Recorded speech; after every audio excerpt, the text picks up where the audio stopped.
الرحمن الرحیم۔ نماز شب کا آسان سے آسان ترین طریقہ جو سست سے سست انسان بھی یہ کر سکتا ہے۔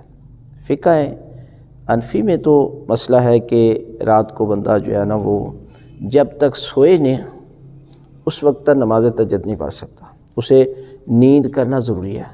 لیکن ہمارے ہاں نیند کوئی ضروری نہیں ہے۔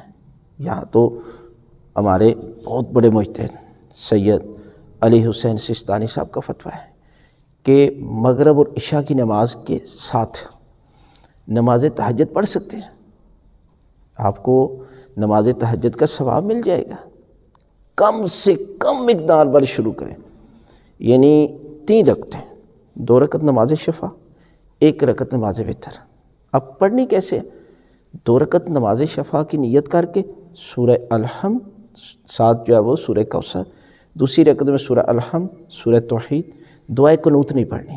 اگر آپ بھول کر پڑھ دیتے ہیں تو کوئی اثر نہیں ہے، کوئی مسئلہ نہیں ہے، کیونکہ اکثر لوگ جو ہے وہ ہم سب 2 رکعت میں دعائے قنوت تو ضرور پڑھتے ہیں، یہاں پر جو ہے وہ نہیں پڑھنی چاہیے۔ اگر پڑھ دیتا تو کوئی مسئلہ نہیں۔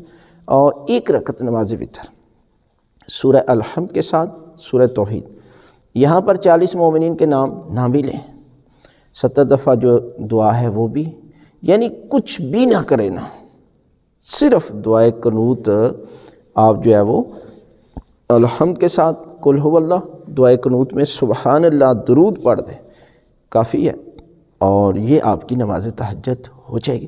یعنی ایک قدم اٹھائیں تو صحیح نا، نیکی کی طرف بڑھائیں۔